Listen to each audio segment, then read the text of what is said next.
একজন শাইখুল হাদিস ইবনে শাইখুল হাদিস আল্লামা মামুনুল হক বলেন, ইসলাম অর্থ শান্তি, এইটা আমি আমার জীবনে কোনোদিন পাইনি। এত বড় একজন শাইখুল হাদিস, সে বলতেছে ইসলাম অর্থ শান্তি, এটা আমি কোথাও পাইনি।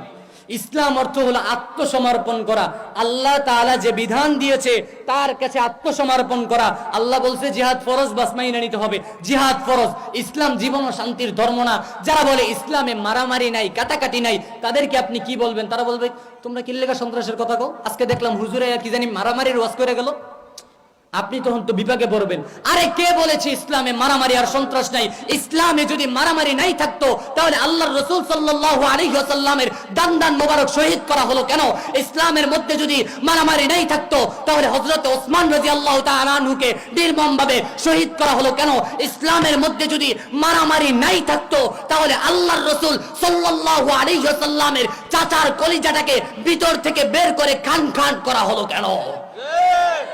ইসলামের মধ্যে মারামারি আছে, কাটাকাটি আছে, কিসের জন্য? তুমি আমারে কোপ দিছো, এটার তো প্রতিহত করার জন্য মারামারি করতে হবে। আমরা আল্লাহর রাসূলের আদর্শ মানি। কার আদর্শ মানি? আল্লাহর রাসূলের আদর্শ মানি। আমরা কার্ল মার্কস, লেনিন আর আব্রাহাম লিঙ্কনের আদর্শ মানি না। আমাদেরকে দুনিয়া দিয়ে বুঝালে হবে না। আমরা মুহাম্মদকে চিনি। মুহাম্মদ জমিনে দিন প্রতিষ্ঠা করার জন্য বদরে গিয়েছে, উহুদে গিয়েছে, খন্দক খনন করেছে। আমরা দেখেছি রাসূল সাল্লাল্লাহু আলাইহি ওয়াসাল্লাম জীবদ্দশায় 27টা যুদ্ধে তিনি নেতৃত্ব দিয়ে স্বয়ং নিজে যুদ্ধ করেছে। সুতরাং মুহাম্মদ আমার আদর্শ, মুহাম্মদ আমার নেতা, মুহাম্মদ আমার সব, আল্লাহ আমার রব। আমরা শুধু তাদের অনুসরণ করব। আল্লাহ বলেছে আতি আল্লাহ ওয়া আতি আর রাসূল, শুধু আল্লাহরে মানি, আল্লাহর রাসূলকে মানি। তাদের বিধান স্পষ্ট, জিহাদ এটা মুসলমানদের করতে হবে। আল্লাহর রাসূল যেমনি ভাবে করে গিয়েছেন আমাদেরকে করতে হবে। যদি করতে না পারি মুখে বলতে হবে, যদি মুখে বলতে না পারি অন্তরে বিশ্বাস রাখতে হবে। জিহাদের প্রতি যদি কেউ মনক্ষুণ্ণতা রাখে অথবা কেউ যদি জিহাদ অস্বীকার করার চেষ্টা করে তাহলে বুঝে নিবেন দুই সূরত, হয় সে মুরতাদ হয়ে গেছে, না হয় সে আগে থেকেই মুসলমান ছিল না। জিহাদ এটা মুসলমানদের আদর্শ, আল্লাহর রাসূলের আদর্শ।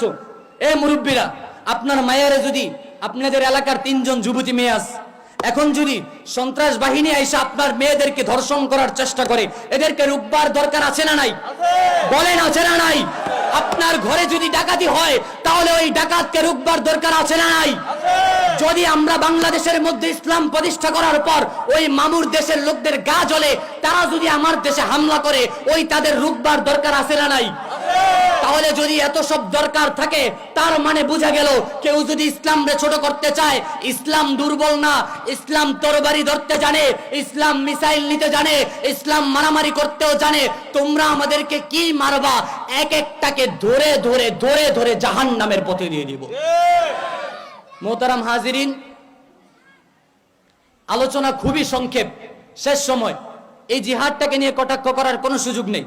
আল্লাহ তাআলা, আল্লাহ রাসূল বলেছেন কেউ যদি জিহাদের কোরআনের একটা অক্ষর, একটা নুকতা, কি নুকতা, জোরে বলেন নুকতা, কেউ যদি নুকতাকে অস্বীকার করে তাহলে তার ঈমান থাকবে না। জিহাদ, হুদুদ এবং কিসাস নিয়ে কোরআনের মধ্যে 700 অধিক আয়াত আছে। আল্লাহ তাআলা বলতেছেন ইয়া আইয়ুহান নাবিয়্যু জাহিদিল কুফার কুতিবা আলাইকুমুল কিতালু ওয়া হুয়া কুরহুল লাকুম ওয়াজাহিদু ফিল্লাহি হাক্কা জিহাদি ইয়া আইয়ুহাল্লাযীনা আমানুসবিরু ওয়াসাবিরু। একের পর এক আয়াতের মাধ্যমে জিহাদের বিধান বলা হচ্ছে। খবরদার মুসলমান, যদি কোনোদিন জিহাদের পক্ষে, জিহাদ বিষয়ক সামান্য কোনো মনক্ষুণ্ণতা হৃদয়ে লালন করেন তাহলে বুঝবেন আপনার ঈমানে সমস্যা আছে।